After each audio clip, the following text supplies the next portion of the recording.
सदगुरुदेव की जय।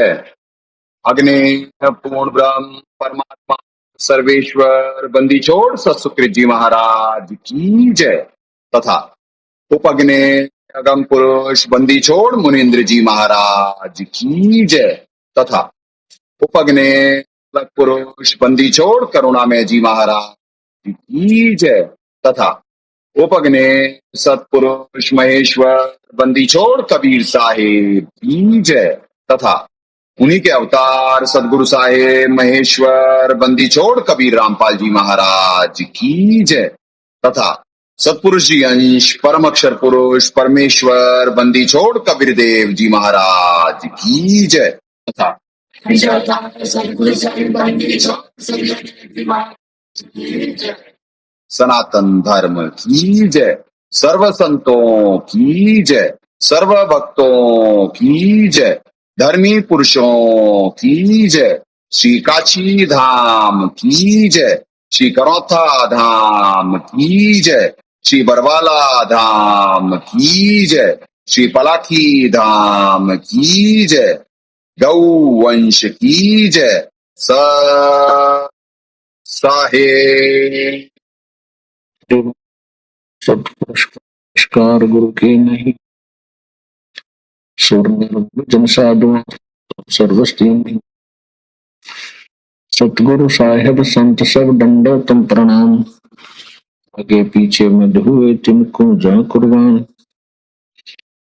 निराकार निर्विषम काल जाल वंदनम निर्लेपम निज निर्गुणम अकल अन्वेषण गुणम। हम सुधति समाप्तम सकल समाना निर्तलय उज्ज्वल हीरंबर हरदमं बेपरवाह अथाह वार पार निमज्जतम। जो सुमरे सिद्ध होई गणनायक गलताना करो अनुग्रह सोई पारस पद परवाना। आदि गणेश मनाऊं गणनायक देवन देवा चरण कमल लाऊं आद्यंत करूं सेवा। शक्ति संगीतम रिद्धि सिद्धि दाता सोई अवगत गुण अतीतम सतपुरुष निर्मोही जगदम्बा जगदीशम मंगल रूप मुरारी। मन अर्थों शीशम भक्ति मुक्ति भंडारी। सुर नर मुनि जन ध्यावे ब्रह्मा विष्णु महेशा शेष सहस मुख गावे पूज्य आदि गणेशा।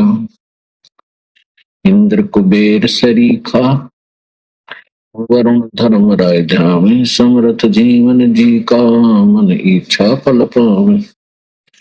33 कोटि अधारा ध्यावे शेष 88 उतरे गौदल पारा कट है यम की फांसी। 33 कोटि अधारा ध्यान शेष 88 उतरे गौदल पारा कट है यम की फांसी। पुण्यात्माओं,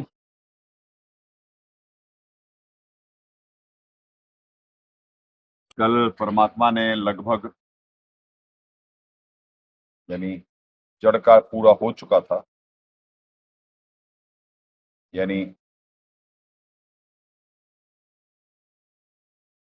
राजेश्वरी शक्ति का भी दिखलवा दिए थे सबूत आपको, और इनका भी हो गया था,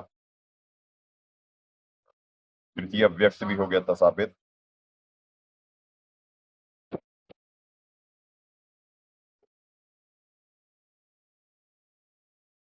आज उपग्ने महेश्वर सदगुरु साहेब यहां से होना है, ठीक है जी।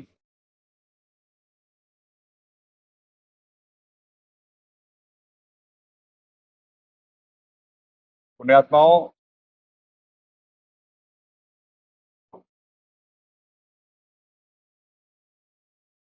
सितंबर में लिखा है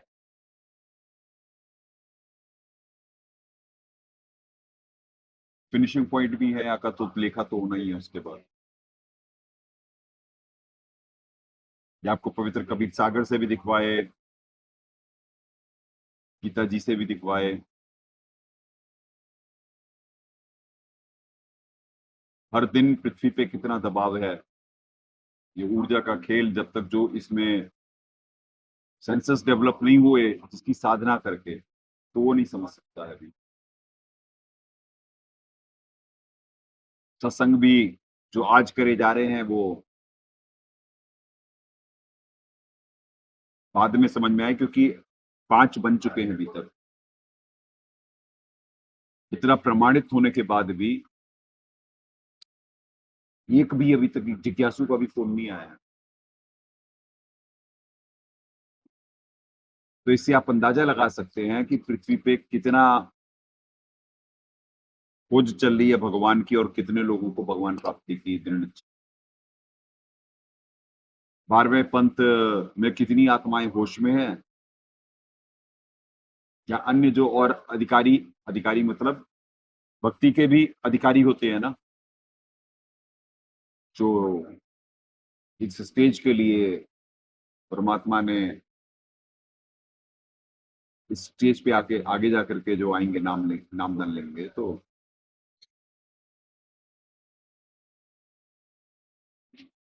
वो भी तो है ही ना। और अभी 64 लाख की काउंटिंग ना पूरी हुई है। जो पहले 64 लाख थे, पहले परमात्मा ने कहा पहले शरण में जो 64 लाख पहले थे, पहले वो आएंगे, फिर उसके बाद नई कलम चढ़ाई जाएगी। तो दास अंदाजा लगा रहा है, तो इसी वजह से जरा सा लग रहा है कि 5 होने के बाद भी जरा सा जीव में भाव जागृत नहीं हुआ। तो जो महाकाल जी ने कहा था कि भक्ति योग में छोड़ूंगा तो भक्ति करेंगे ना, ये तो नजर आता है खैर मेजोरिटी को देख कर।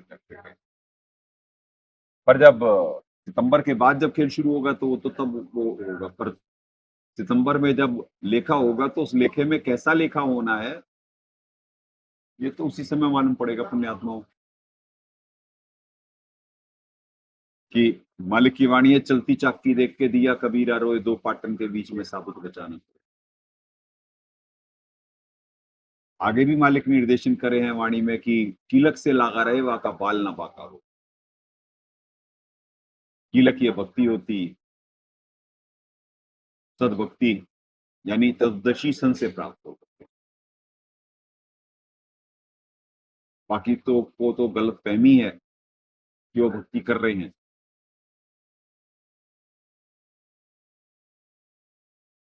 इसीलिए कहा गया कि माया बड़ी प्रबल है।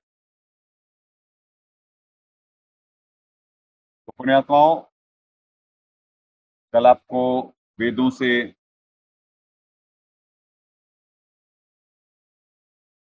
हर जगह से बहुत सारी चीजें साबित कर दी गई, प्रमाण दिखा दिए गए। जड़ का तो कॉन्सेप्ट क्लियर करवा चुके हैं परमात्मा। पराशक्ति जी का भी हो गया, यानी पूरी जड़ का हो गया। अब सतपुरुष जी से स्टार्ट करते हैं।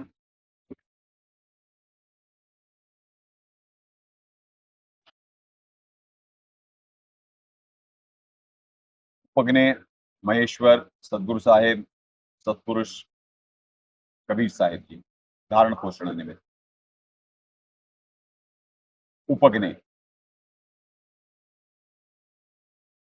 पहले उपग्ने ही साबित करवाते हैं। ऋग्वेद मंडल नंबर 1, सूक्त 1, मंत्र 7।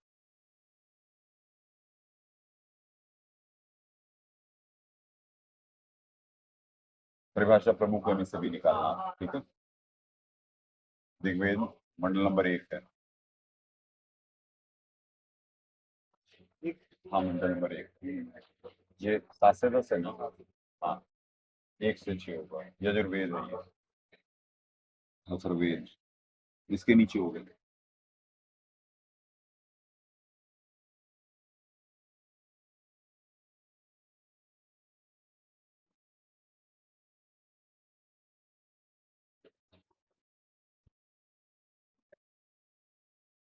ऋग्वेद मंडल नंबर 1 से 6। दिखाएं भगत जी।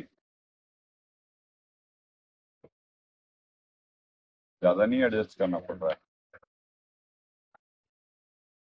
भाष्यकार विजय और प्रकाशक विजय कुमार गोविंद राम हासानंद। ठीक है जी।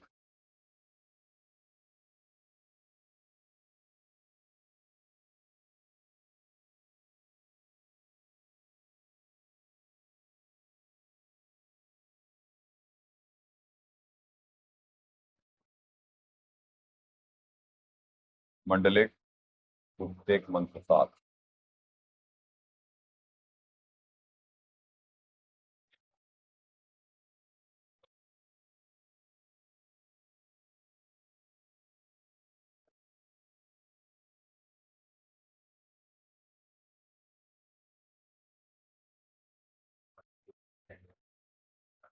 उपत्वाग्ने दिवे दिवे दोषा व वस्त्र धिया वयम नमो भरंत एमसी।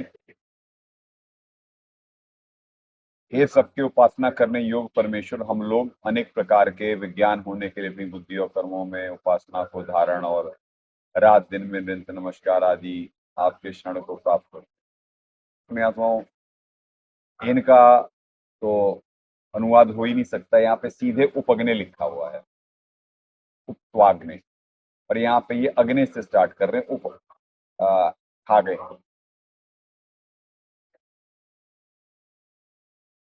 तो क्या कहें?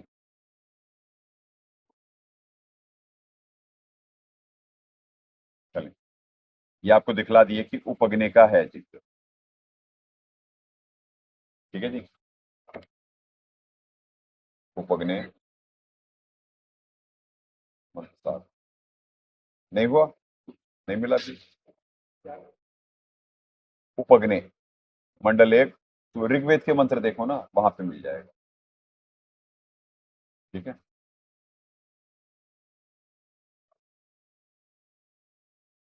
अब आपको उपअग्नि साबित करवा दिए ऋग्वेद से। अभी इसका साहिब क्या दया करें वो दिखवाते हैं। महेश्वर और महेश्वर शब्द साबित करवाते हैं गीता जी। गीता जी अध्याय 13 श्लोक 22, गीता जी अध्याय 15 श्लोक 17 में भी जिक्र है। तो यहाँ से पहले 13-22 दिखलाते हैं, फिर आपको 15-17 कि उपग्रह भी आते हैं पृथ्वी पर।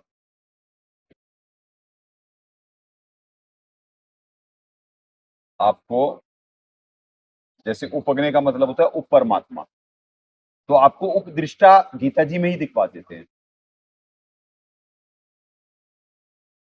वो भी बात वही होगी, दृष्टा मतलब परमात्मा। दृष्टा तो एक ही है ना, जो हमारे कर्म देख करके फिर उनका फल देते हैं। तो उपदृष्टा आप भी होते हैं। जब उपदृष्टा हो गए तो वही उपग्रह हो गए। तो वहां से भी साबित करवा देते हैं आप।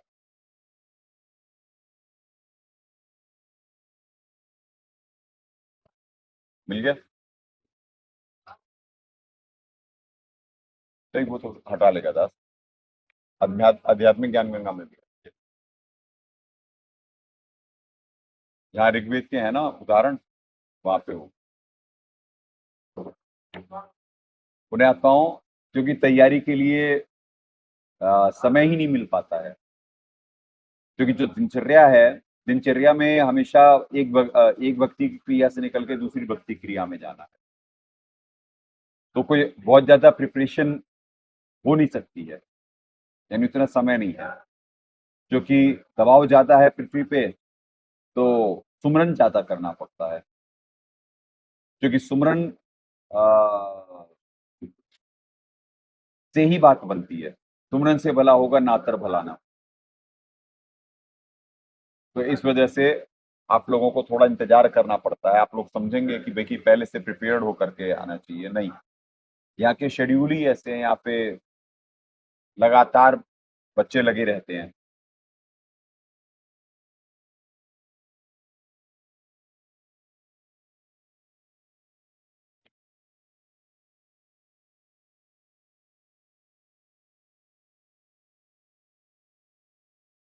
गीता जी से आपको साबित करवाते हैं। अध्याय 13 श्लोक 22।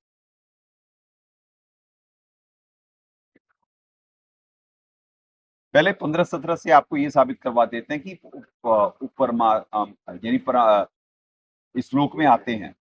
चलो पहले यहां से कर देते हैं। हाँ, 13 से ही कर देते हैं। पहले 13 है।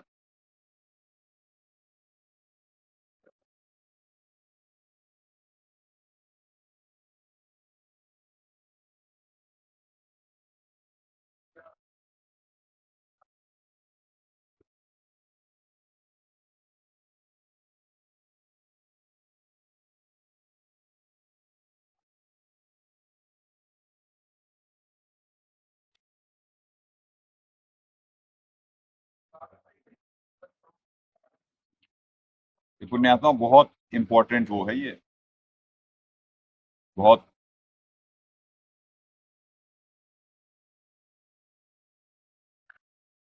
एक मिनट बता, ये लो।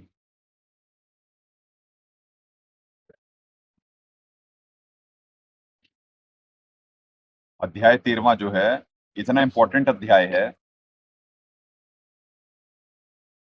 ये देखिए 13-22, यहीं से शुरुआत हो रही है। उपदृष्टा तो हो गया क्लियर। दृष्टा परमात्मा होते हैं, वो हम सबको देख रहे हैं कि कौन कैसे क्या कर रहा है। अनुमंता च भर्ता भोक्ता महेश्वर है। परमात्मा इति च अपि उक्त देहे अस्मिन पुरुषः पर है। इस देह में स्थित यह आत्मा, अब पुरुष को यह आत्मा कर दिए। पुण्यात्माओं, कितना बड़ा अनर्थ है। इस देह में स्थित, कितना संस्कृत में कितना क्लियर है। अस्मिन देह स्थित है अपि, परमात्मा है। पुरुष मतलब भगवान। पर है एवं, वास्तव में परमात्मा ही है। अब आत्मा ही परमात्मा बना दिए ये। इसीलिए तो है अहम ब्रह्मास्मि वाले हैं पुण्यात्माओं ये लोग, कि जीव ही ब्रह्म है। कॉन्सेप्ट क्लियर है ही नहीं बाहर। उपदृष्टा का मतलब कर दिए साक्षी होने से उपदृष्टा है। भाई आत्मा ही कैसे उपदृष्टा हो गई? अब साक्षी होने से उपदृष्टा है, क्या बोले हैं? और यथार्थ सम्मति देने वाले होने से अनुमंता है। सबका धारण पोषण करने वाले से भरता है, यानी आत्मा ही भरता हो गई। आप बात समझना, ये बहुत सीरियसली मंथन कर और चिंतन करने वाली ये श्लोक है। कि बाहर जिससे आपका ये कॉन्सेप्ट क्लियर होगा, जिन आत्माओं पे इतनी परमात्मा ने दया करी है, जिनका पुण्यात्माओं अनुवादक वही हो सकता है जो बहुत भक्ति में सीरियस, यानी सीरियसली वो। और जो गीता प्रेस के जितने अनुवादक हैं ना, देखिए अनुवाद तो एक दयानंद जी ने भी करा। ऐसा नहीं कि दयानंद जी एक बढ़िया जिज्ञासु नहीं थे या वो नहीं थे, पर दयानंद जी बहुत सारी चीजें जानबूझ करके साची तजे हैं, अपनी गलतियों को एडमिट भी करें। और जहां तक दास को अंदाजा है इन आत्माओं के बारे में, देखिए बाकी तो त्रुटियां यहाँ पे महाकाल जी किसी को छोड़ते नहीं, या खाना तो सबको बना देते हैं। और फिर भी ये लोग ज्यादा जानबूझ के साची तजने वालों में से नहीं, जो ये अनुवादक हैं, जो ये भगत हैं। किसी की समझ में नहीं आ रहा तो वहीं तक चलेंगे, पर ये नहीं कि बिल्कुल भगवान का डर नहीं है। दयानंद जी में तो ऐसे गुण प्रकट हो गए थे पुण्यात्माओं, कि वो आस्तिक तो थे कि भगवान है कोई, पर उनके कॉन्सेप्ट बिल्कुल ही क्लियर नहीं थे। बिल्कुल ही क्लियर नहीं थे। इन्हें मालूम है कि वो तो निराकार की थ्योरी से ऊपर उठ ही नहीं पाए।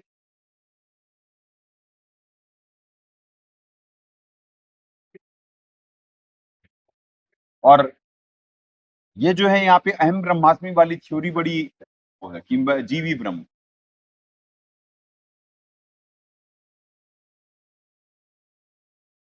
तो इस वजह से ये यानी ये इसका अर्थ का अनर्थ करेंगे साक्षी होने से, यानी उपदृष्टा कैसे हो जाएगी आत्मा?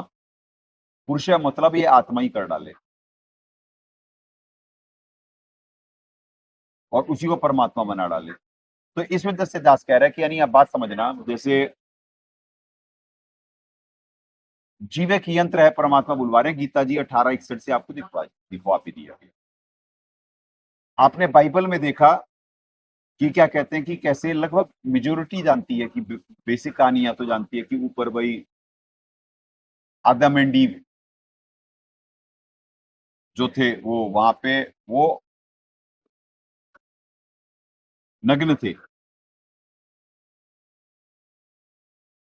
यानी और उसमें एक बहुत बड़ा भेद भी है कि वो फल खा के उन्हें बुद्धि आई।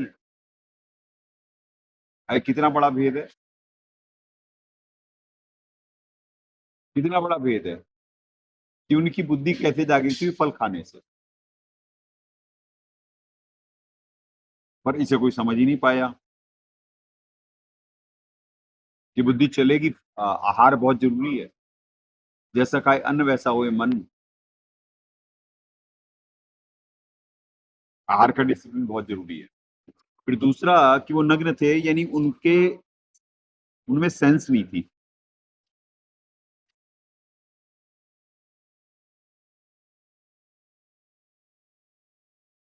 उनमें सेंस नहीं थी, और फल खाने के बाद उनकी सेंस आ गई।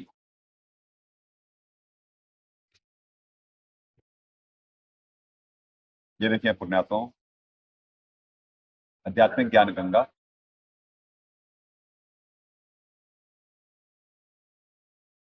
पृष्ठ संख्या 434,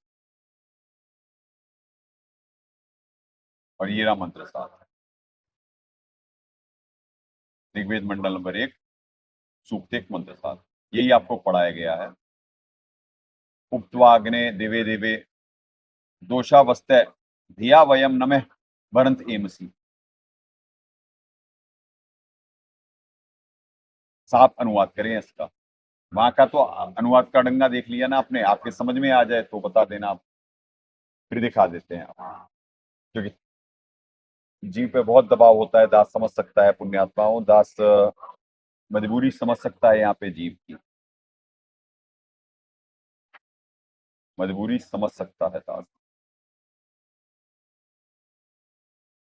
पर क्या करें।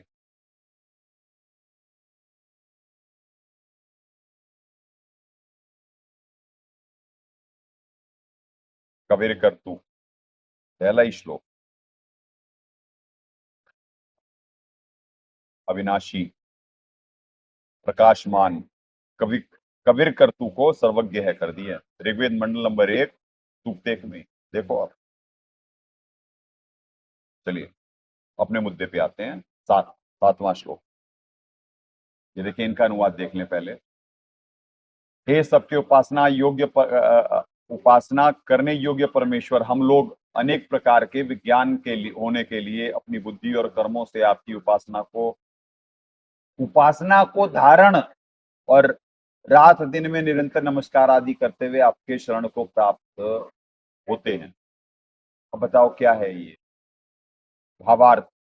हे सबको देखने वाले, सब में व्याप्त होने वाले उपासना की योग्य परमेश्वर, हम लोग सब कामों के करने में एक क्षण भी आपको नहीं भूलते। इससे हम लोगों को अधर्म करने का भी इच्छा नहीं होती, क्योंकि जो सर्वज्ञ सबका साक्षी परमेश्वर है वे हमारे सब कामों को देखता है।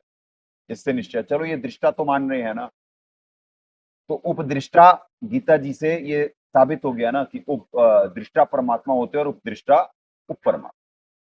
तो आपको ये साबित करवाना था। यहाँ पे इनका आप देख लिए, भावार्थ भी देख लिए और अनुवाद भी देख लिए। बस ये ऋग्वेद का हो गया। अभी और भी श्लोक होंगे इसमें, देखेंगे और दिखा देना जरा ये क्या कौन कौन से ऋग्वेद में, इसी में मंडल 1 में से कौन कौन से और मार्क करा हुआ है जो, वो 1 मिनट देख लेना। ठीक है जी। अब सांप का अनुवाद, close line close line close line. तो जी पूरा ना उस पर आना चाहिए बिल्कुल, यानी कि कोई भी करे तो वीडियो देखे तो उसे बिल्कुल रीडेबल हो।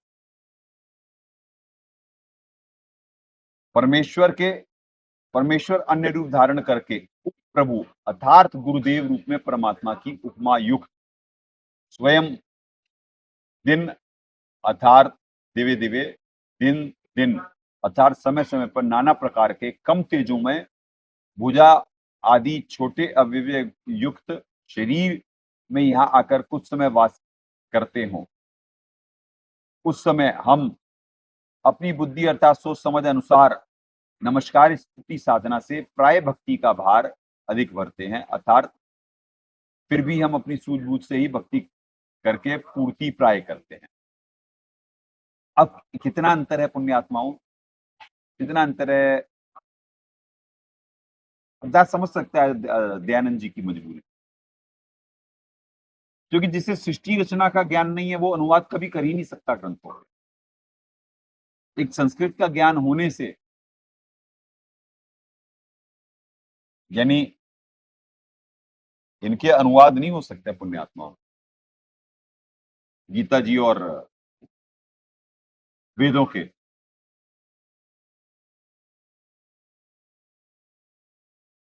सप्लाई बहुत है पुण्यात्माओं, बहुत सप्लाई है, बहुत सप्लाई, मतलब दास के पास शब्द नहीं है।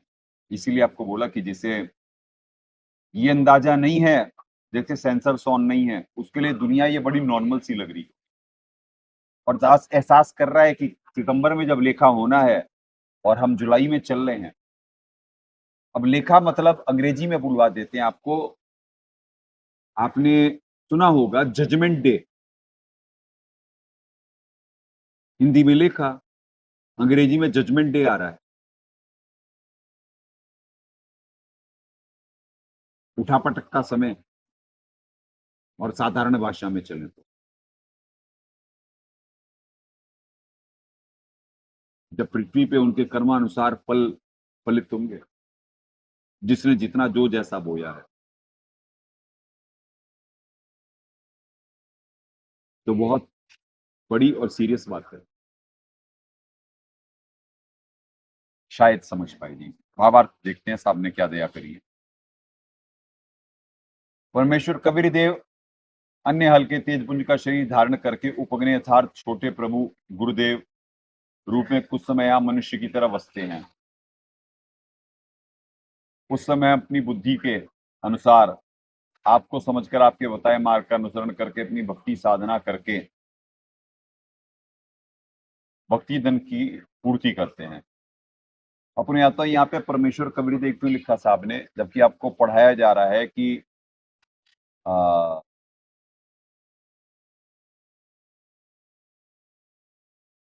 सतपुरुष जी हैं उपग्ने।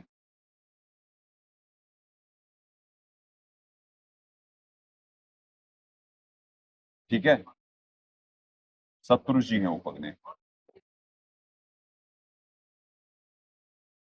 और महेश्वर।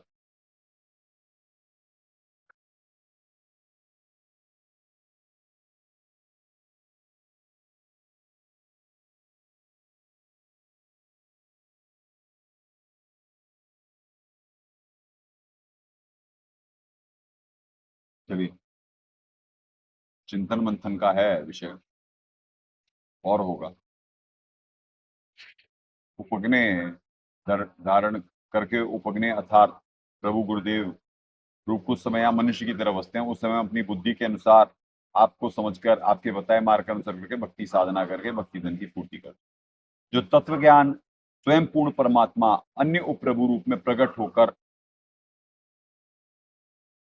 कबीर वाणी अर्थात कबीर वाणी में कविताओं व दोहों व लोकोक्तियों द्वारा कवित्व से उच्चारण करते हैं। उस तत्व ज्ञान को बाद में संत जन ठीक से नहीं समझ पाते। उसी पूर्व उच्चारित वाणी को यथार्थ जाने के लिए उपग्ने उपप्रभु अर्थात अपने दास को सदगुरु रूप में प्रकट करता है। ठीक हो गया जी, अब आपका कॉन्सेप्ट क्लियर हो गया। परमेश्वर जो है वो सतगुरु संत होते हैं, और सदगुरु तो जो होते हैं वो तो सतपुरुष ही हैं। सदगुरु पुरुष कबीर हैं, कुल के सिरजनहार। वाणी से भी स्पष्ट हो गया। सदगुरु और पुरुष, पुरुष मतलब भगवान, सदगुरु मतलब अविनाशी गुरु। सदगुरु पुरुष कबीर हैं, कुल के सिरजनहार। तो इस कुल के सृजनहार है और पूरे कुल के सतगुरु हैं। तो हो गया क्लियर आपको कि इसमें डाउट नहीं करना पुण्यात्माओं। चिंतन और मंथन तो दास से इस वजह से बुलवाए परमात्मा कि किसी भी चीज को किसी भी समय इग्नोर नहीं करना चाहिए, आपको एक सेटिस्फैक्ट्री जवाब देना है। यानी जैसे पहले आपको तो कुछ छुपा कर करके आपको साबित करा जा रहा था, पर अब वो कुछ छुपाव नहीं है। अब दास पहले से ही निवेदन करा हुआ था आप लोगों से कि व्याख्याएं समय अनुसार बदलेंगी, बी प्रिपेयर्ड फॉर दैट। और अब यथार्थ व्याख्याएं हो रही हैं। अब यथार्थ व्याख्याएं हो रही हैं, तो उसमें सदगुरुदेव जी हिंट देंगे, क्योंकि कबीरदेव का पूरे ऋग्वेद में और वाणी भी कबीर वाणी है। कबीर वाणी क्यों है? क्योंकि यहाँ पे परमेश्वर का रोल बहुत बड़ा है इस श्लोक में, क्योंकि वहीं से ये सारा खेल शुरू हुआ है। यानी वहीं से बिछुड़े हैं आत्माएं, वहीं से मां काल जी को। अब श्राप तो एक आध्यात्मिक लैंग्वेज में कहा जाता है, अदरवाइज अगर जो आप टेक्निकल उसमें आएंगे तो संविधान अनुसार जो वहां पे ऑलरेडी सजा निर्धारित थी, तो एक संविधान रूपी ये सजा है, क्योंकि इस लोक में श्राप बहुत है, तो बहुत इजीली समझ में आता श्राप। अदरवाइज वो तो पहले से डिसाइडेड था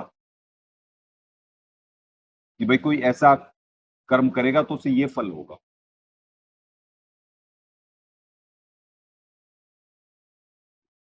वो भी तो किसी नियम के तहत ही वो लोक भी चल रहा होगा ना उस समय भी। नियमावली के बिना तो कोई भी व्यवस्था नहीं चल सकती है पुण्यात्माओं। तो यह आपका क्लियर हुआ, सदगुरु रूप में प्रकट करता है। ठीक है जी, लाइन उसी पूर्व कबीर वाणी अर्थात कबीर वाणी अर्थात कबीर वाणी व कविताओं को। भगत जी आप जरा ऐसे भी कर लिया करो ना, इससे जरा सा इधर, ये देखिए किस साइड ले गया दास, पूरा यहाँ पे ले आया है दास, पूरी आधी से ज्यादा। तो आप परमात्मा दया करे हुए हैं, सारे कैमरे वो हैं टॉप हैं, आप वहीं से ऑपरेट कर सकते हैं। अब देखो जी आगे से आप क्या हिंट दे रहे हैं, आपका इसी से क्लियर हो जाएगा सारा। ठीक है जी, कबीर वाणी अर्थात कबीर वाणी में कविताओं में दो लोगों के द्वारा उच्चारण करते हो तत्व ज्ञान को आज समझ नहीं पाते, उच्चारित वाणी को समझाने के लिए उपग्नि प्रभु अर्थात अपने दास को सदगुरु में प्रकट करता है। संत गिरिराज छुड़ाने वाले अश्विन निकंदन मैणी में कहा कि साहेब तख्त कबीर कवासा दिल्ली मंडल लीजिए वासा, सदगुरु दिल्ली मंडल आए सी सूती धरनी जगाई। जिसका भावार्थ है कबीर परमेश्वर के तख्त का निकटतम नौकर दिल्ली मंडल भारतवर्ष के आसपास के क्षेत्र में जन्म लेगा तथा प्रभु का नौकर दिल्ली और उसके आसपास के व्यक्तियों को भक्ति मार्ग पे लगाएगा। जो ध्यान धर्म त्याग कर कृपण कंजूस हो गए, मैं प्रभु का दास पूर्व उच्चारित वाणी का यथार्थ ज्ञान कराएगा। यही प्रमाण ऋग्वेद मंडल नंबर 9 सूक्त 95 और उसमें है, उस प्रभु के दास को उपवक्ता कहा गया है। ठीक है जी, आपको ऋग्वेद मंडल नंबर 9 भी दिखला देते हैं, मंत्र 95 का सूक्त 95 का मंत्र 5 भी दिखला देते हैं, उपवक्ता कहा गया है।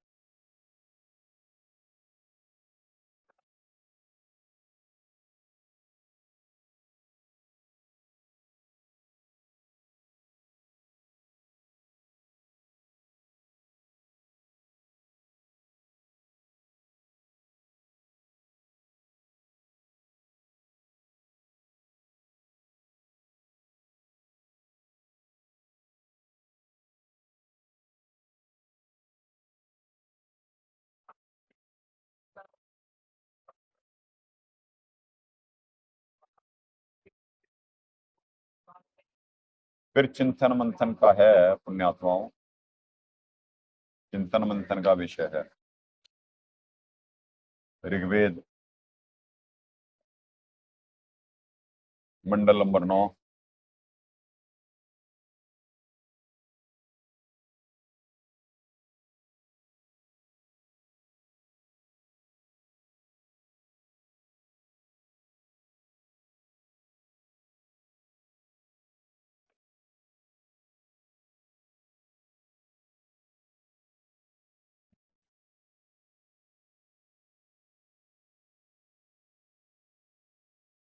चलो जी, ये देखें,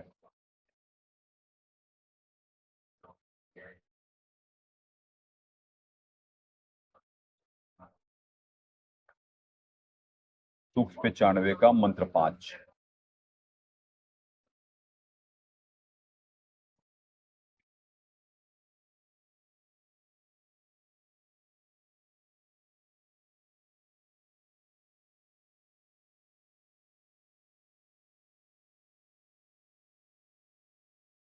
ईशन ईशन वाचु वाचमु पवक्तेव होतु पुनाने इंद्रो विषया मनीषाम इंद्रश्च यतक्षयत है सौभाग्य सुवीर्यस्य पतयः स्याम।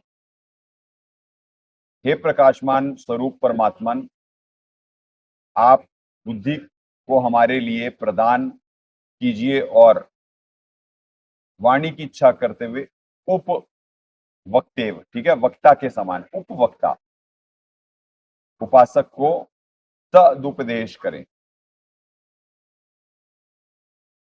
कर्मयोगी और आप दोनों अद्वैत भाव को प्राप्त हैं, यानी अद्वैत अद्वैत का आ गया यहाँ पे, पर है नहीं पुण्यात्माओं वैसा, ये श्लोक में है नहीं। हमारे साथ क्या दया करे हुए हैं, अभी वो भी दिखवा देंगे। सौभाग्य सौभाग्य सौभाग्य के लिए हम आपका धन्यवाद करते हैं। आपसे प्रार्थना करते हैं कि सूर्यस्य पतय श्यामी सर्वोपरि बल के पति हूं। ठीक है जी।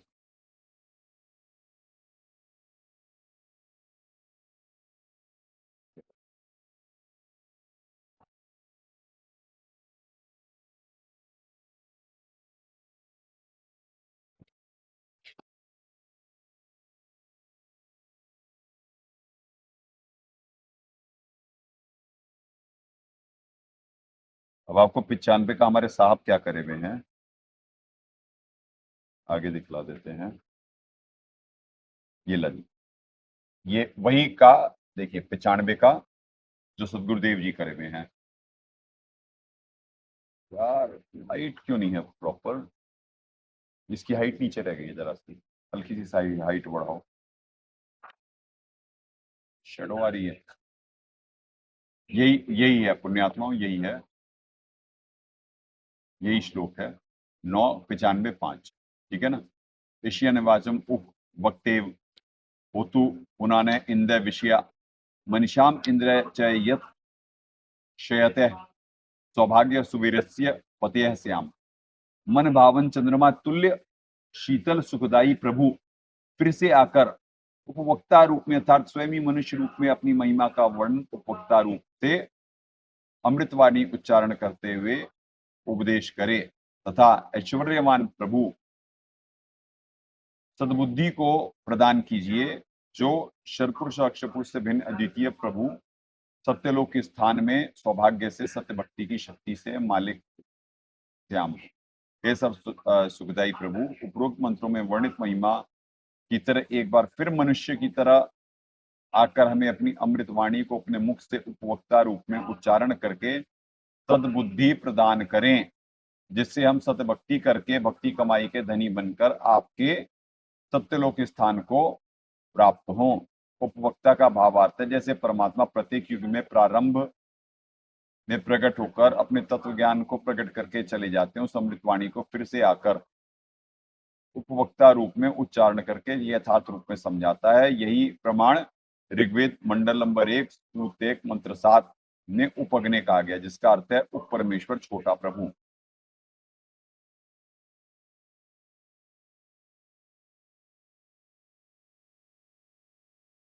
अब पुण्यात्माओं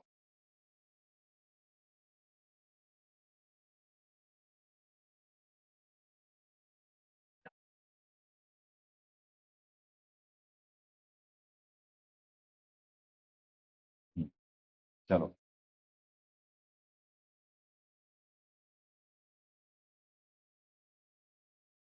आपको तत्ववेद से कल परिचित कराया जाएगा।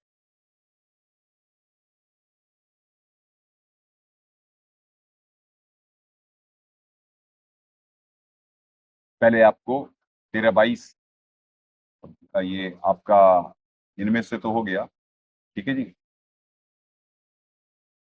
ये पृष्ठ संख्या 439 पे था आध्यात्मिक ज्ञान गंगा में।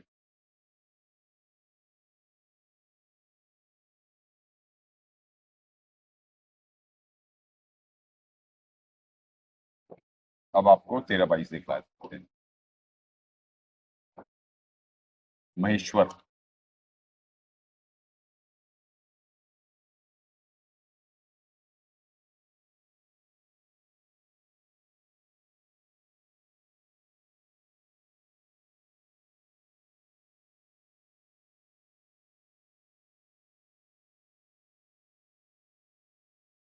यहाँ पे देखिए परमात्मा और आत्मा की एकता का प्रतिपादन। और देखिए कितना अर्थ का नर्थ करे हुए हैं ये आत्मा। और यहाँ पे भी टाइटल वही लिख रहे हैं, अहम ब्रह्मास्मि वाला कॉन्सेप्ट है।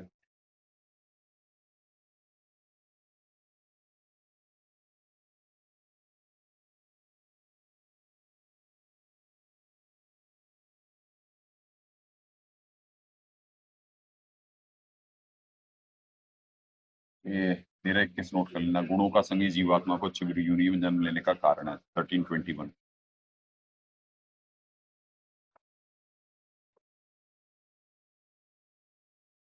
साक्षी होने से उपदृष्टा, ये वास्तव है, ठीक है जी। साक्षी होने से उपदृष्टा यथा समिति देने वाले होने से अनुमंता, सबका धारण पोषण करने होने वाले से भर्ता, जीव रूप में भोक्ता, ब्रह्मा आदि का भी स्वामी होने से महेश्वर, शुद्ध सच्चिदानंद परमात्मा होने से परमात्मा, ऐसा कहा गया।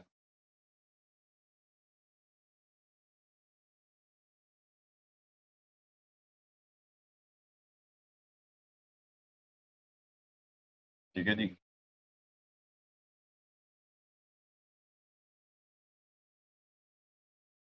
खुश है। अब देखिए हमारे साहब क्या दिया करें इस पे।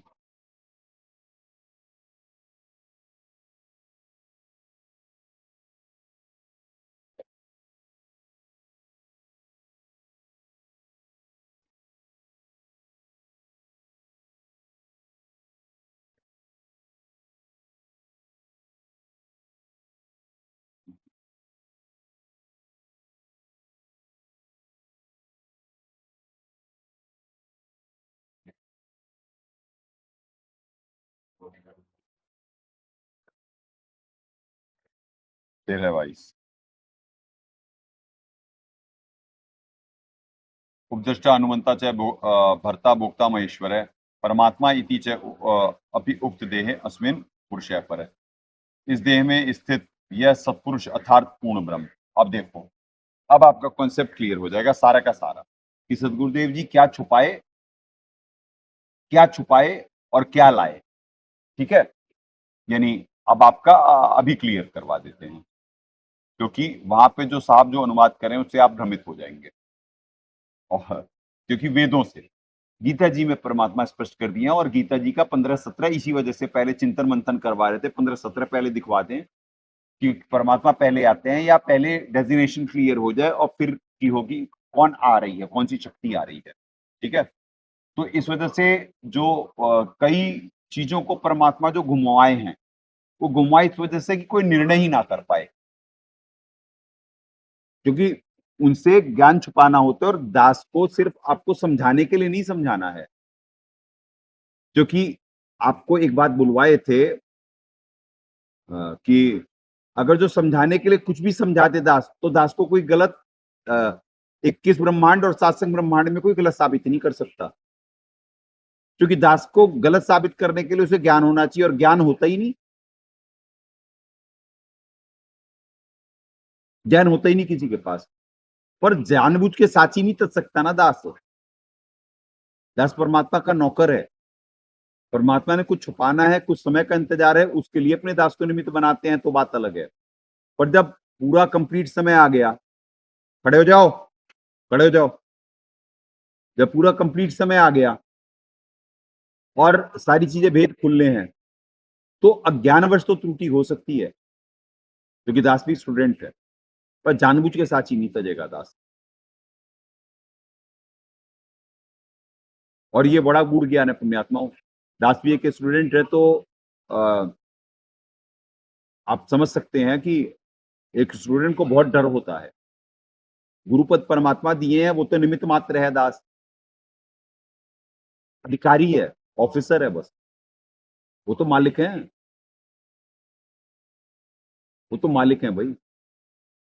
आपको 2 शब्दों से ही क्लियर करवा देंगे ये, 2 शब्दों से सिर्फ।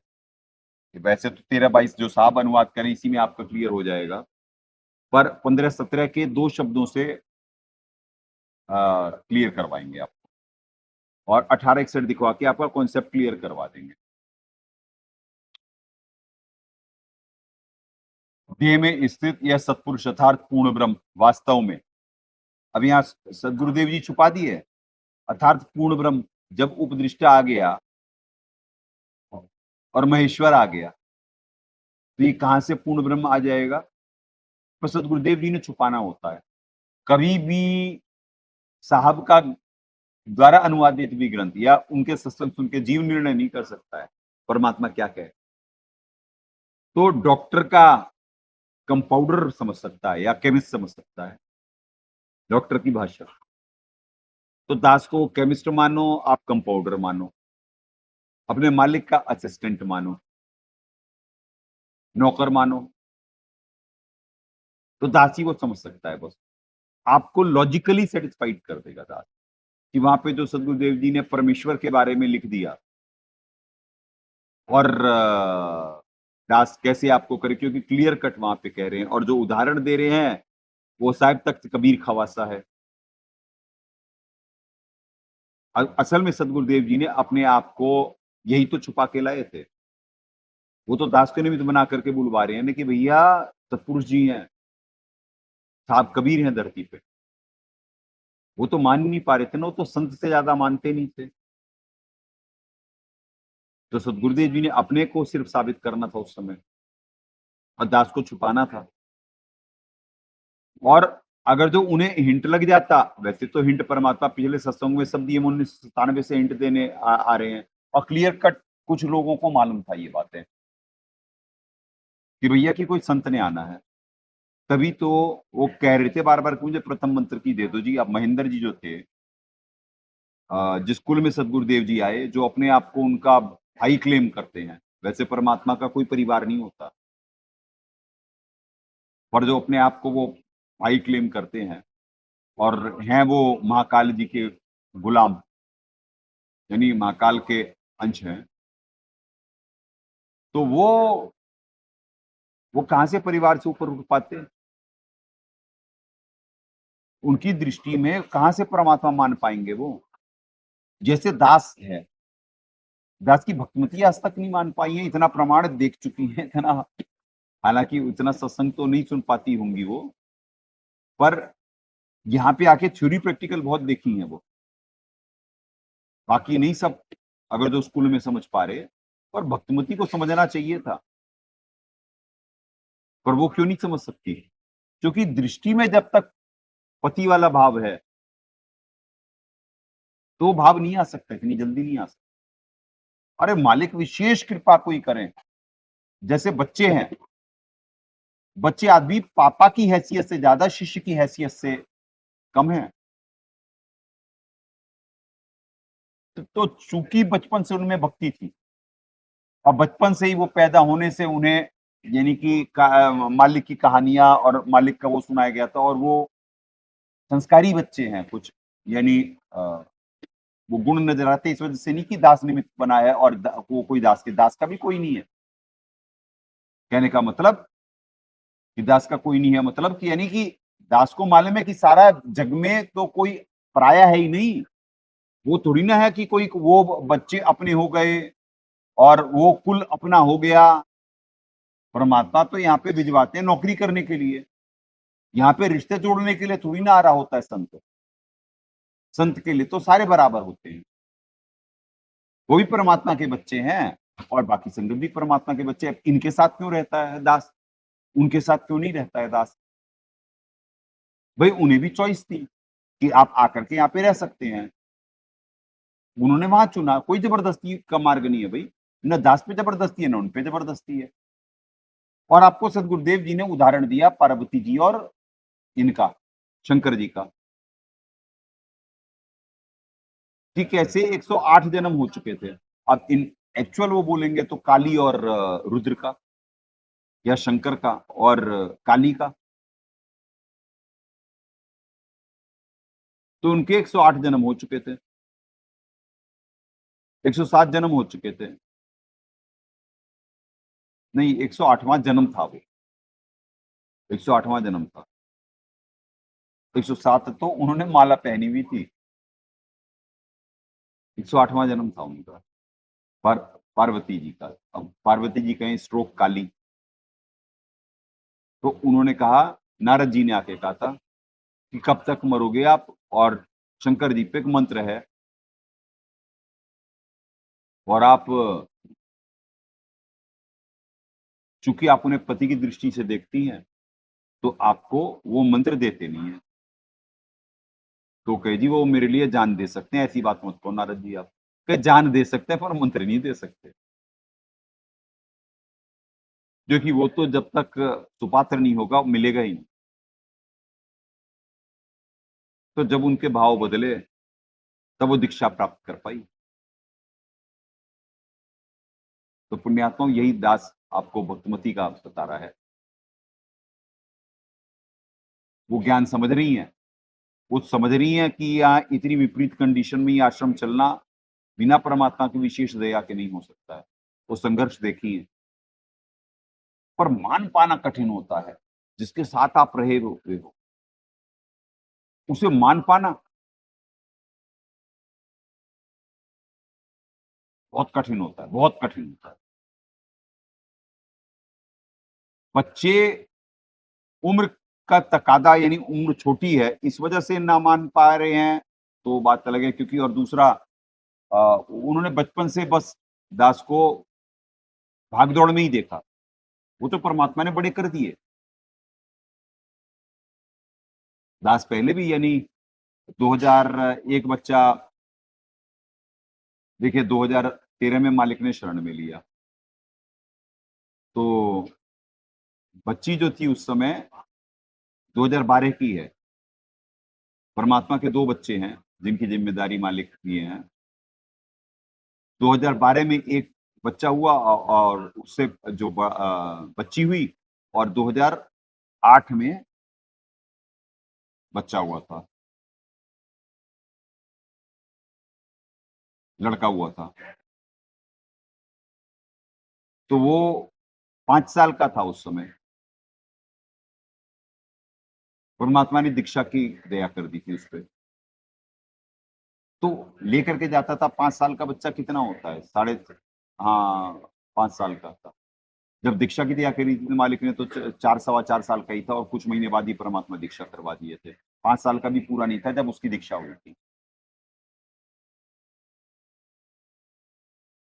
और बच्ची तो यानी 1 साल की भी नहीं पूरी हुई थी, परमात्मा ने शरण में ले लिया था दास को। वो तो कुछ महीने की थी, जब से वो जाती थी मालिक का आशीर्वाद प्राप्त करती थी। 1 साल की भी नहीं थी। उसे तो दीक्षा दास से ही सीधे हुई है। पर जो बड़ा बच्चा है, नाम है उसका धैर्य, उसे, अब बात समझना, देखिए इस लोक में नाम भी कोई इत्तेफाक से नहीं है। धैर्य उसका नाम है, और धैर्य ऊपर नाम है, सचखंड का नाम है धैर्य। तो अब वो बच्चों का तो मान पाना, क्योंकि दास वो देखे ही भाग दौड़ करते हुए बस, तो थोड़ा सा समय मिलता तो उसमें वो उस इमोशन से आगे नहीं बढ़ पाए। वो दास को मिस भी बहुत करते हैं, पर अब मेच्योर्ड हैं लगभग इतने कि हर स्थिति परिस्थिति को समझ पाए। तो इस वजह से उनके निर्णय में समय लगता है। तो पर भक्तमती की बात बोल रहा है दास। तो वही आपको ये दिखवा रहे हैं कि यानी कि सदगुरुदेव जी को मान पाना, परमात्मा जिस कुल में आए, और तो बड़ा मुश्किल होता है। दास समझ सकता है उनकी मजबूरी, और जानबूझ के साची तजना नहीं। जैसे जिस कुल में परमात्मा भिजवाए दास को, वो जानबूझ के साची नहीं तज रहे हैं। वो धन के लालच या उस लालच में वो नहीं कर रहे हैं। बड़ा सिंपल और बड़ा सीधा सीधे चलने वाले लोग हैं वो। और परमात्मा जिस कुल में आते हैं उनके तो पुण्यात्माओं पुण्य होते हैं पिछले। पुण्य तो इनके भी होंगे ऑब्वियसली, जिस कुल में दास को भेजे। पर ये भगत परिवार होता है और वहां पे सिर्फ पुण्य के हिसाब से परमात्मा आते हैं, क्योंकि हरियाणा में ही आना होता है। और महाकाल जी ने कहा था पहले अंश हमारे जाई, पीछे अंश तुम्हारा आई। तो अंश को ज्यादा परमात्मा दिया करते। परमात्मा तो सबसे टफ रोल निभा रहे हैं। सदगुरुदेव जी का रोल यानी इस पृथ्वी का सबसे टफ रोल है, सबसे टफ रोल है। ये नौकर समझ सकता है, बाकी आप लोग पता नहीं क्या मान पाए। वो एक्चुअल में लीला कर रहे हैं, वो एक्चुअल में लीला कर रहे थे।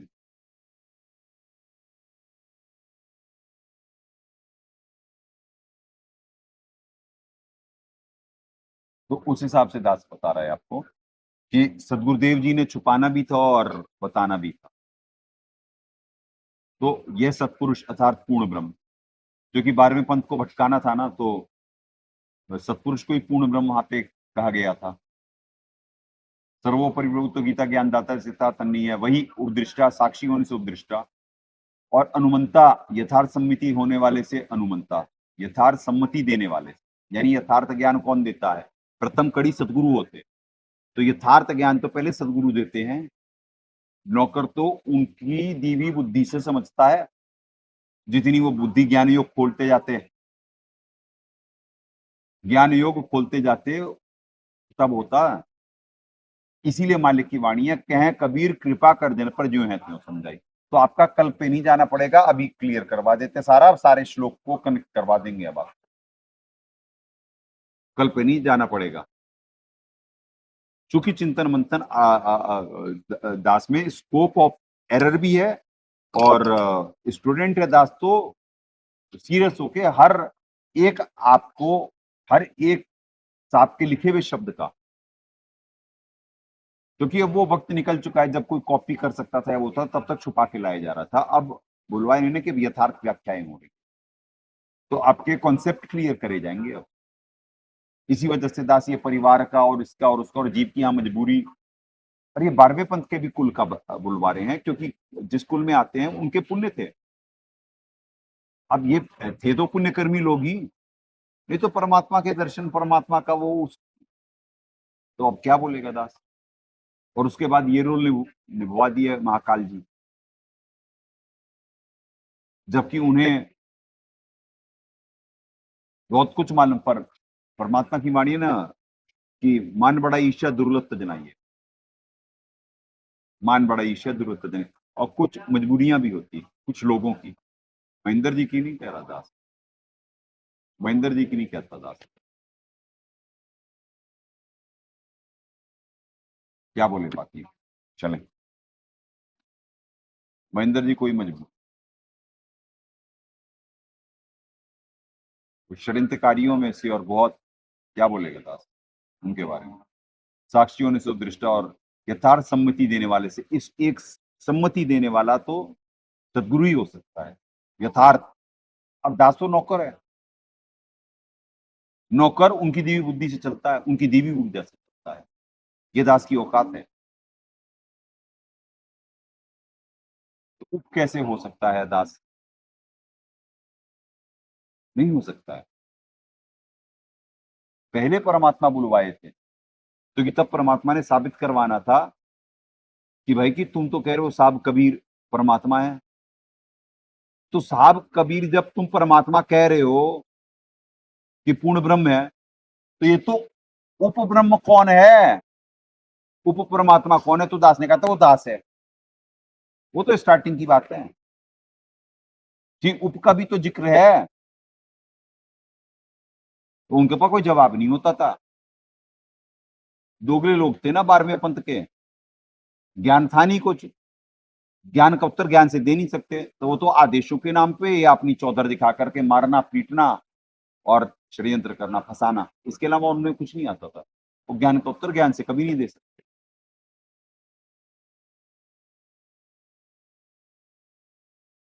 वो तो तब बुलवाए थे मालिक, तब दास अक्षर पुरुष भी बोलता था, क्योंकि उस समय परम अक्षर पुरुष का भेद ही नहीं देना था, वो चोर थे ना सारे।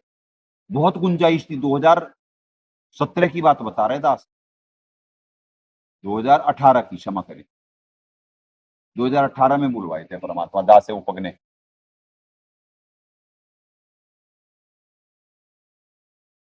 अब ये चितरंजन भगत और ये गुलजीत भगमती वही वीडियो देख करके आए थे,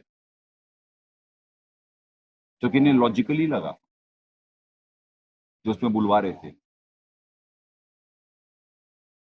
कि भाई जब आप कहते हो पूर्ण परमात्मा है साहब कबीर, तो और साहब कबीर धरती पे हैं, तो भाई ये उपगने कौन है? अब उनको कोई जवाब ही नहीं था। फिर बाद में कालांतर में, यानी आपको अब आकर के सही व्याख्या करवा दिए थे ना परमात्मा। दास अपनी औकात बार बार बोलता है, पर उस समय ये जरूरी था।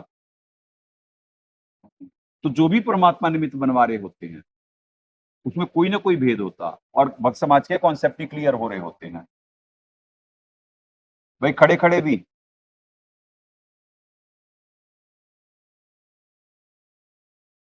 तो पुण्यात्माओं, ये दबाव बहुत होता है इस आश्रम में, सारा ऊर्जा का खेल है। तो अब क्या बोले दास, सम्मिति यथार्थ सम्मिति देने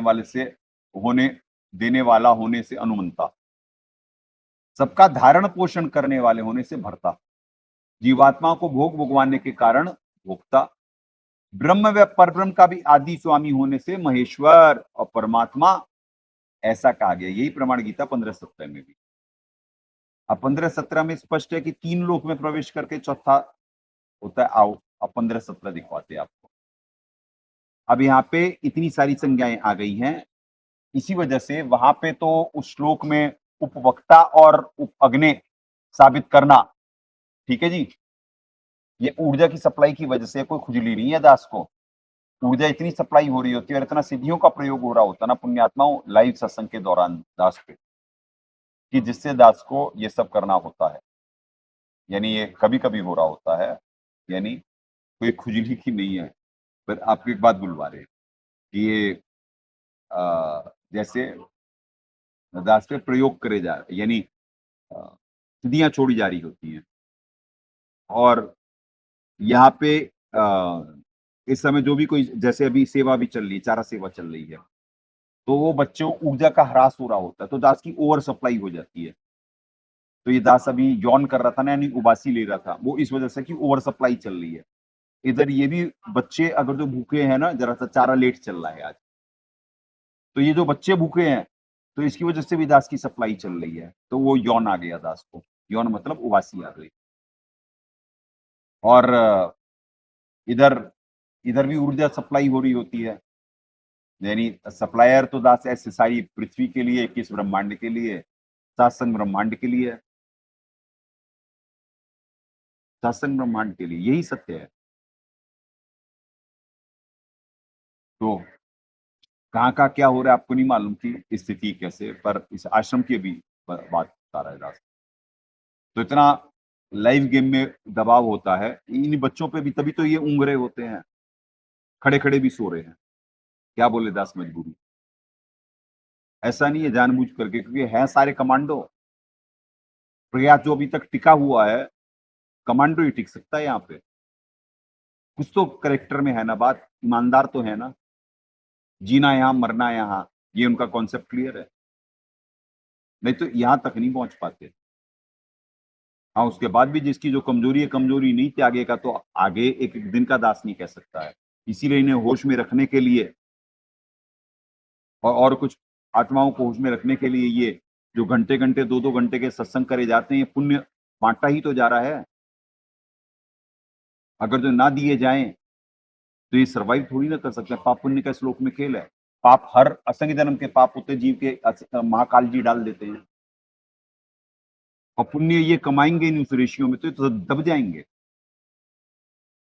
तो कोई कैसे सहयोगी होता, कोई कैसे सहयोगी होता, इस वजह से दास भी तो अकेला नहीं कर सकता है ना सब।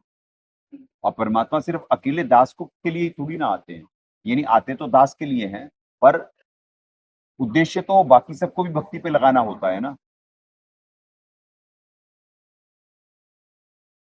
तो इससे आपका कितने सारे इसमें कोड हैं, उपदृष्टा, अनुमंता, महेश्वर और परमात्मा, 4 कोड हैं इसमें।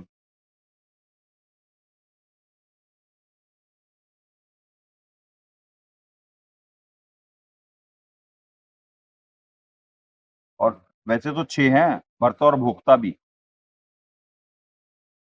भर्ता और भोक्ता भी 6 कोड हैं इसमें। तो एक कोड से साबित नहीं करा जा रहा आपको।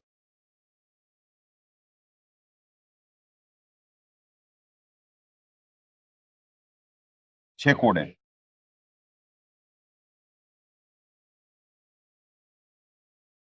अब 15, 16, 17 से सदगुरुदेव जी यहाँ पे हिंट देती है नौकर के लिए, दास के लिए। अब 15, 17 पे चलते हैं।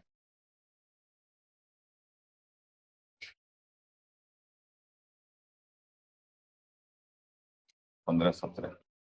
अब इससे आपका बिल्कुल क्लियर हो जाएगा कि वहां जो 6 कोड हैं वो हैं सतपुरुष जी के लिए। उत्तम पुरुष तु अन्य परमात्मा इति उदाहरते, यह लोकत्रय में आविश्य विभर्ति अव्यय ईश्वर है। अब इसमें कितने कोड हैं? 3, 4, 5 भी कह सकते हैं, 5 कहेंगे। 5 कोड हैं इसमें। उत्तम पुरुष 1, परमात्मा 2, लोकत्रयम 3, अव्यय ईश्वर है 3 और 2 5, अव्यय ईश्वर है। ये 5 कोड है इसमें। अभी एक्सप्लेन करवा देते हैं। उत्तम भगवान तो उपरोक्त दोनों प्रभु अक्षर और अक्षर से अन्य ही है। जो लोकत्रयम, ये सबसे इंपॉर्टेंट कोड, जो तीनों लोक में प्रवेश करके, यानी तीनों लोक में प्रवेश कोई चौथे लोक से ही करेगा ना। अगर जो तीसरे लोक का जिक्र हो रहा होता तो ये कहते वो तीनों लोकों का प्रवेश करके नहीं होता। प्रवेश आविश्य ये शब्द होता ही नहीं श्लोक में। प्रवेश का मतलब है कि कोई बाहर से आ रहा है। और अव्यय ईश्वर है, अव्यय ईश्वर तो अविनाशी तो सतलोक से स्थिति स्टार्ट है। वो तो आपको बता दिया, संसार रूपी वृक्ष की व्याख्या हो रही है। वृक्ष जो है तो जड़ उसमें इसी संसार में है, यानी नाशवान है। जड़ भी सदगुरुदेव जी छुपाते हुए लाए थे, वो तो छुपाना ही था, क्योंकि परमात्मा ने कहा हुआ था कि भाई तत्व ज्ञान नहीं तो बिजली पीढ़ी नहीं वो हो सकती है, पार नहीं हो सकती है। अगर जो इस तत्व ज्ञान की जरा किसी को छींट लग गई तो कितना मालिक छुपाते हुए लाए थे। तो कहां से इस श्लोक को कोई वो हो जाएगा। और तो इसमें जो 4-5 कोड हैं ये आपको यहीं से अभी साबित करवा देते हैं। उत्तम पुरुष को,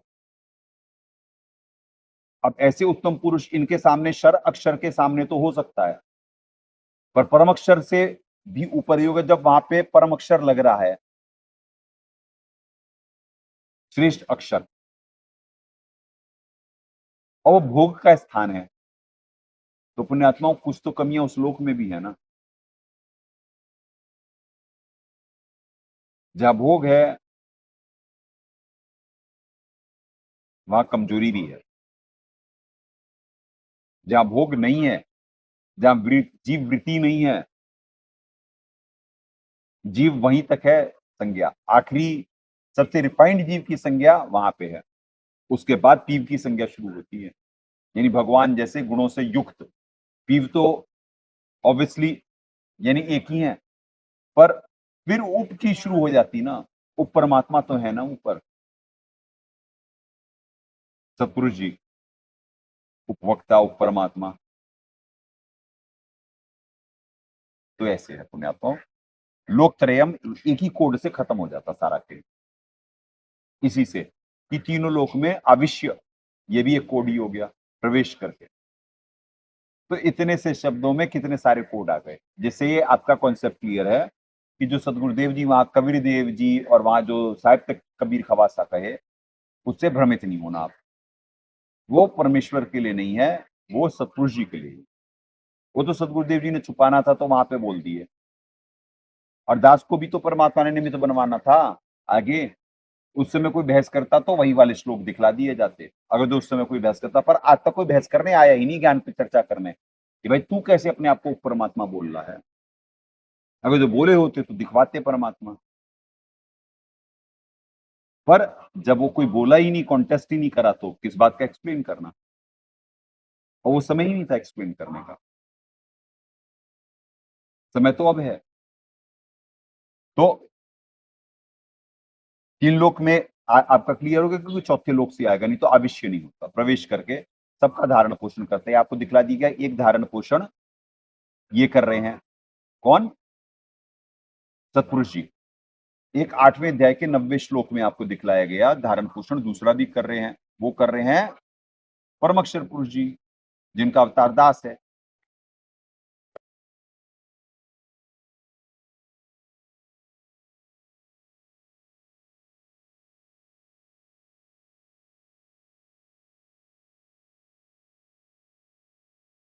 आठ के 9 में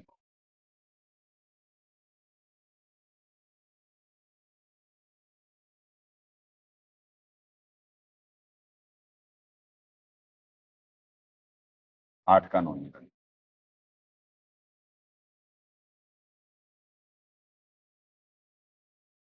कवि पुराणम अनुशासित सिताराम अणो अणियासम अनुसमृत यह सर्वधाताराम वचिंत्य रूपम आदित्य वर्णम तमसे परस्तात। कबीर देवतार, कबीर परमेश्वर। अब यहाँ पे भी साहब छुपाए हुए हैं ना, वह अनादि, वह पुराणम को अनादि करें। वैसे सदगुरुदेव जी समझाने के लिए पुराणम मतलब पुरातन, ठीक है जी। अनादि तो शब्द का अर्थ ही अलग होता है पुण्यात्माओं। वो तो सदगुरुदेव जी कुछ अपने नौकर को भी तो श्रेय देना था ना। अनादि का अर्थ सदगुरुदेव जी ही बताए हुए हैं दास को। अनादि का अर्थ जिसकी उत्पत्ति किसी से ना होती हो, जो स्वयंभू हो, उसे अनादि कहा जाता है। अनाद, जो शब्द से जिसकी उत्पत्ति ना हुई। अगर जो इसका इन एक्चुअल मैनर अगर जो देखा जाएगा, वो तो खुद शब्द तो सदगुरु यानी पूर्ण परमात्मा के ही मुकमल से उत्पन्न हुआ है ना। तो ये संज्ञा तो होती है पूर्ण परमात्मा की गीता जी और वेदों में, और होते कैरेक्टर अलग हैं। क्योंकि गीता ज्ञानदाता परिचित नहीं था शब्द के भेद, तो इस वजह से महिमा वहां पे पूर्ण परमात्मा की, और उसमें श्लोकों में पर कैरेक्टर अलग अलग हैं। लाओ दिखाओ। सूक्ष्म से भी अति सूक्ष्म, सबके धारण धाता राम मतलब धारण पोषण करने वाला। अचिंत्य स्वरूप यानी दो हो गए धारण पोषण करने वाले। अचिंत्य स्वरूप सूर्य के सिरदर्श नित्य प्रकाशमान जो साधक उस अज्ञान उपंधकार से अति परे, जो साधक आ गया। औकात आ गई, औकात आ गई ना। वो साधक है, साधक यानी भगत है। दास के बारे में, अवतार के बारे में। और साधक तो खैर परमक्ष पुरुष जी भी होंगे ही। ऐसे इन एक्चुअल मैनर देखा जाए तो पूर्ण परमात्मा के अलावा अन्य लोकों में जितने भी होते सारे साधक ही होते हैं। तो ये परमात्मा तो एक ही है, बाकी सारे तो साधक होते, उनके भगत होते हैं। तो ऐसे यहाँ पे जो आ गया साधक, उस ज्ञान रूप अंधकार से अति परे सत्यान परमेश्वर स्मरण करता है। ये है जी परमेश्वर की संज्ञा, ठीक है। और यहाँ पे आपको हो गया 15-17 में अव्यय ईश्वर है। अब आए गया अविश्य प्रवेश करके सबका धारण पोषण करता है अविनाशी परमेश्वर। ये जो अव्यय ईश्वर है ना, इसने सारा कंक्लूड कर दिया। क्योंकि आपको 12:7 से दिखला दिया गया अध्याय 12 श्लोक 7 कि मृत्यु संसार सागरात, मृत्यु संसार सागरात, ये मृत लोक है। संसार शब्द जहां आ गया और मृत्यु संसार आ गया तो ऊपर भी मृत्यु होती है, पर एक ही बार होनी है, महाप्रलय में। क्योंकि वहां पे पूरा साधक पे समय कि वहां उससे पहले, वो प्रलय आने से पहले वो पार होकर के ऊपर के लोकों में प्रमोट होकर जा सकता है।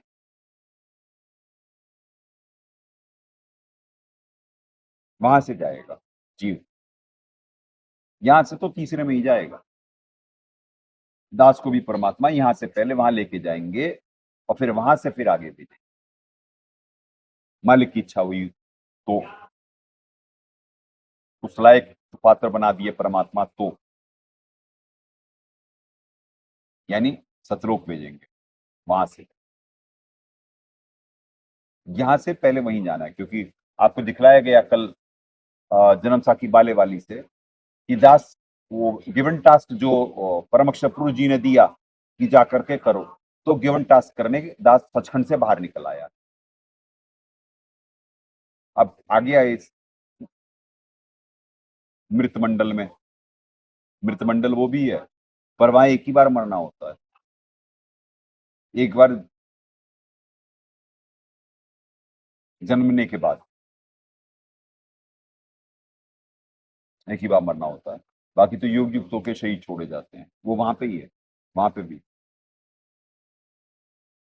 तो अविनाशी, अविनाशी परमेश्वर, वहां यहाँ पे परमेश्वर लिखा है, पर यहाँ पे आएगा वैसे उनके लिए सदगुरुदेव जी के लिए संज्ञा आएगी महेश्वर की। परमात्मा इस प्रकार कहा गया है, यही प्रमाण 13-22 में भी है। ठीक है जी, हो गए कनेक्ट, दोनों हो गए कनेक्ट। लोकत्रयम से आपका कॉन्सेप्ट क्लियर हो गया कि उपदृष्टा जो होगा वही उपवक्ता होगा, यानी सुख 95 का 5 क्लियर हो गया आपका, और सुख 1 का 7 ऋग्वेद मंडल नंबर 1 मंत्र 7 जो आपको उप अग्नि दिखाया गया वो क्लियर हो गया आपका। ठीक है, और ऋग्वेद मंडल नंबर 9 सूक्त 95 का जो मंत्र 5 आपको दिखलाया गया वो उपवक्ता, वो क्लियर हो गया आपका उपदृष्टा से। ठीक है, और यहाँ पे लोकत्रयम, तीनों लोक में प्रवेश कर, तो यानी चौथे लोक से कोई आ रहा है, इस कोड ने ये सारी चीजें साबित कर दी।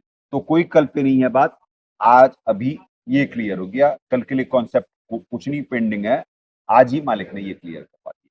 ठीक है, ये तो दास अपनी औकात बता रहा था कि यानी कि आपको अचानक कुछ चीज से वो करनी है और दास को चिंतन मंथन करना है, तो दास आपको सामने कोई लीला तो हमारे मालिक करते हैं, दास तो नौकर है, दास स्पष्ट बोल देगा, क्योंकि दास भी एक स्टूडेंट है, वो तो अधिकारी बनाया हुआ है मालिक, और स्टूडेंट से त्रुटि ना हो अपने मालिक की नौकरी में, वो डरता है अपने मालिक से, ईमानदारी से प्रयास कर रहा होता है, वो ईमानदारी भी परमात्मा ही देते हैं। ठीक है पुण्यात्माओं, ये क्लियर हो चुका है आपका, आज सिर्फ इतना ही करवाएंगे अब परमात्मा। ठीक है, और 15-17 हो गया, उपग्ने महेश्वर मतलब आपको क्लियर हो गया, सदगुरु साहब हो गया, सतपुरुष साहिब कबीर जी धारण पोषण निमित्त होते हैं। तो आज के लिए इतना ही होगा, और फिर कल परमात्मा अब ऊपर का करवाएंगे क्लियर। ठीक है पुण्यात्माओं, तो आज के लिए इतना ही, दासवाणी को विराम देता है। जंग जारी है, प्रेम और ज्ञान आधार से भावपूर्ण निमित्त बन अपने कर्म बनाए।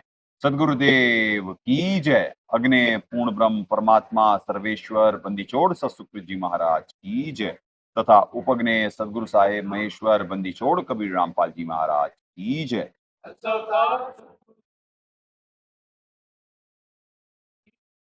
सनातन धर्म की जय। सत साहिब।